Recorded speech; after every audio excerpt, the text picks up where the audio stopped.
बांटने के लिए आए हुए हैं। सभी को बातों को मैं यहाँ पर सुन रहा हूँ, लेकिन यहाँ के जो सबसे पहले सर हम आपके चैनल को बहुत बहुत धन्यवाद देते हैं सर कि आप एक हमारे दलित समाज के, आदिवासी समाज, पिछड़े समाज, गरीब समाज को आवाज़ हम उठा रहे हैं, आप जन जन तक पहुंचा रहे हैं, इसलिए मैं आपको बहुत बहुत धन्यवाद।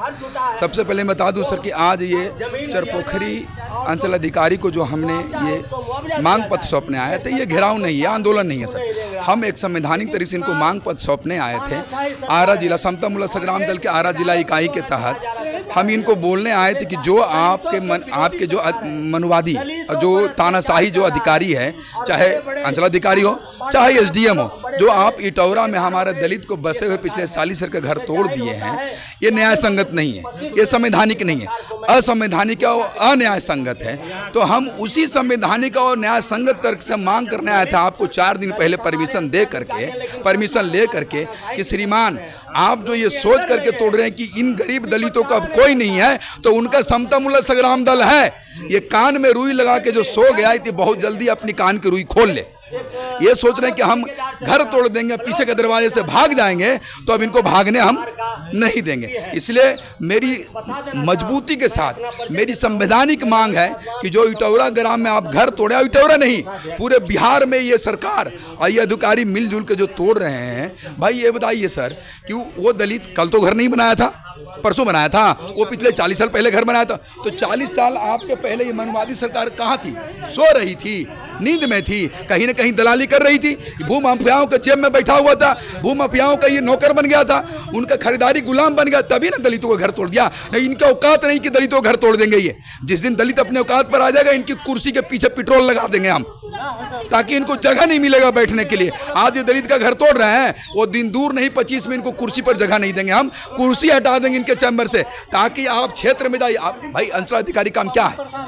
आपका काम है कि जो भी गरीब गुरबा, दलित वर्ग नहीं, सभी वर्गों का, कि आपको संवैधानिक अधिकार है कि अब गरीब गुरबों को जो भी मदद हो, सरकार के द्वारा जो नियम बनाए गए, जो अधिकार दिए गए, जो ताकत दिए गए, जो घर बका, जो भी फैसिलिटी दिए गए, उसको आप जन जन तक पहुंचाएं। ये नहीं कि आप कुर्सी पर बैठ करके मनुवादियों को घूस खा के आप घर तोड़ दें।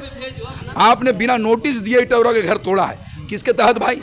मान के चलिए जल जीवन जल छाजन के तहत। तो जो बरसों से पहले जो तालाब था, जो पोखर था, उसको तो आप साफ नहीं कर रहे हैं, उसको उड़ाही नहीं कर रहे हैं, नाला साफ नहीं, और इनको दलित को बसा हुआ चुभ रहा है। दलित अधिकारी ना है, मैं पक्के के साथ कहता हूं कि संवैधानिक अधिकार लेकर के आरक्षण से लेकर आया होगा, आवाज ये मनुवादी बन के बैठ के भाग गया है। इनको हमारा ही सुनने के लिए इसकी तकलीफ उसको हो रहा है। तो मैं कह देता, वही तकलीफ कह देता हूं कि आप कब तक भागेगी इन मनुवादियों के पीछे? आज न कल जगदेव बाबू की बात बोल रहा हूं मैं कि अब बहुत जल्द समय आ गया है कि सत्ता हमारे हाथ में होगा। तब ये जो मनुवादी, ये जो दलित अधिकारी जो मनुवादी बन बैठा है, इनको मैं एक एक पैसे के हिसाब लूंगा, एक एक आने के हिसाब लूंगा। और इनको से जो आज जो ये आतंक फैला रखे हैं, ये अधिकारी नहीं है, ये गुंडा है, ये मवाली है जो गरीब का घर तोड़ रहे हैं। तो ये गुंडा मवाली है, इनसे एक एक रुपये का हिसाब लेगा समता मूलक संग्राम दल। और बाई मुआवजा मैं मांग करता हूं कि ये सरकार के द्वारा चलाया गया है कि बस सरकार 55 डिसमिल गरीबों को देने का वादा किया है। ये हम नहीं बोल रहे हैं, एक आम नागरिक नहीं बोल रहा हूँ, सरकार बोल रहा है। तो हम इस अधिकारी से ही ना मांग कर रहे हैं कि हमारा समता मूलक संग्राम दल के राष्ट्रीय अध्यक्ष मनोज भारती जी फरवरी 2024 से ये भूमि अधिकार आंदोलन चाहे अमर शहीद जगदेव जी के जयंती पखवाड़े पर हम पूरे बिहार में आंदोलन चला रखे हैं कि भाई जो भी गरीब पिछले 40 साल 50 साल से बचे अपनी कमाई की पूंजी लगा रखे हैं, तो आप उनको बिना नोटिस दिए नहीं, नोटिस दे के भी नहीं तोड़ना है। आपने बोला हम 5 डिसमिल जमीन देंगे, तो आपको वही जमीन दिख रहा है, आहर पोखर जो भर गया उसको नहीं दिख रहा आपको, आप उसको खाली करवाइए, उसको उड़ाइए, उसमें पानी स्टोरेज करिए। लाखों करोड़ों हेक्टेयर में वो है, तालाब है, पोखर है, वो है, उसको आपको दिक्कत है। आप बता देता हूँ कि इटौरा की कहानी नहीं है। अभी बिल्कुल एक और गांव का नाम बताऊंगा जो आपका घेजन है। घेजन में भी 1.5 एकड़ जमीन है, वहाँ दलित बसा, उसको खोद दिया तालाब 40 फीट। आज से ठीक 15 दिन पहले वहाँ 2 बच्चा 6 साल का और 4 साल का डूब कर मर गया। ये अधिकारी जवाब देंगे? इनके बच्चों को डूबो के मार दूँ या उस मनुवादी लोग को डूबो के मार दूँ जो गरीब का बच्चा बलिदान हो रहा है? पहले मनुवादी लोग गरीब के बच्चे का बलिदान करता है, मनुवादी अधिकारी गरीब बच्चे को बलिदान कर रहा है। क्यों भाई? तुम्हारा बाप का संपत्ति है, तुम्हारा बपौती है। सरकार अगर किया, सरकार का नियम है, तो सरकार भाई जो जमीन उसमें करो ना। अब दलित बसा, दलित का जमीन ही आपको दिख रहा है, इसलिए मैं कान खोल के सुन लीजिए मनुवादी अधिकारी, मैं ये बड़े संवैधानिक तरीके से मांग करता हूँ कि जो आप सरकार के द्वारा नियम बनाया गया है कि 5 इसी सर्वे में आप सभी भूमिहीन गरीबों को बाई जमाबंदी कर खतियान सहित मलकाना हक दिया जाए, प्लस इटौरा ग्राम में जो आप घर तोड़े हैं उसको 25-25 लाख मुआवजा देकर उनको घर बनवाने का काम करें। मैं ये कहने आया हूँ। अभी तो जो सीओ साहब हैं वो फरार हो गए हैं, क्या लगता है आएंगे मिलने के लिए आप लोगों से? क्योंकि आप लोग 2 घंटा 3 घंटा हो गया।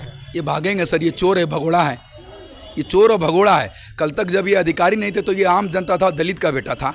आज ये अफसर बन गया है तो ये भगोड़ा हो गया, भाग गया है। ये दलित नहीं मनवादी, ये भाग के कहाँ जाएगा? आज भाग जाएगा ना सर, आज कुर्सी छोड़ देगा ना। इनको नहीं पता है कि ये जो आम जनता उसकी आप टैक्स से खा पी रहे हैं, आपकी बीवी बच्चे इसी में बैठा हुआ है। आज भाग जाइएगा तो आप संवैधानिक चोर हैं, आप चोर ना है, आप भगोड़ा हैं जो भाग गए हैं। आपको क्या दिक्कत भाई? हम के यहाँ गोली बंदूक लेके आए हैं?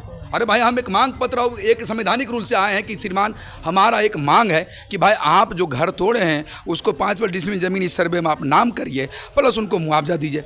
हमने थोड़ी कोई उसमें गोली बंदूक बम लेके आए हैं। हम तो एक संवैधानिक मांग नहीं, भाग के जाएंगे कहाँ? ये आज भाग के जाएंगे, कल भाग के जाएंगे, परसों भाग के जाएंगे, कब तक भाग के जाएंगे? ये भाग के जाएंगे, इनके खिलाफ कार्रवाई करूंगा, इनके खिलाफ कार्रवाई करूंगा कि आप अपने संवैधानिक काम छोड़ करके आप अपना पद छोड़ के भाग रहे हैं। भगोड़ा इनके ऊपर तो वो चलना चाहिए, केस मुकदमा चलना चाहिए कि आप अपने ड्यूटी छोड़ के अपने संवैधानिक पद छोड़ के भाग रहे हैं। हम आम जनता रोड पर ही पद छोड़ के भाग रहे हैं, कुर्सी छोड़ के भाग, कब तक भागेंगे भाई? हम संवैधानिक है सर, ना हम इनको ताला लगाएंगे ना इनकी तोड़फोड़ करेंगे। हमारा पार्टी संवैधानिक पार्टी है और हमारी जो मांग है वो संवैधानिक है। हम बड़े प्यार से मांग करने आए कि हमारी मांग ये है, आप मांग स्वीकार करिए, हम अपने रास्ते जाएंगे। और मांग स्वीकार करने के बाद आप कुर्सी पर चिपका कर नहीं बैठिएगा, 7 दिन के अंदर आपको जवाब भी देना पड़ेगा। जो समता मूलक संग्राम दल मांग किया है उसको आप पूरा करिए, नहीं तो हम पूरा करवा लें आपको बहुत जल्द पूरा करने, समय बहुत जल्द आ रहा है। आप संवैधानिक करते हैं, लेकिन यहाँ के जो प्रशासन के लोग हैं वो संविधान के दायरे में रह करके आपसे मिलने क्यों नहीं आ रहे हैं? क्यों आपके समाज के लोगों का घर तोड़ दिया जाता है? आपको लग रहा है कि संवैधानिक है?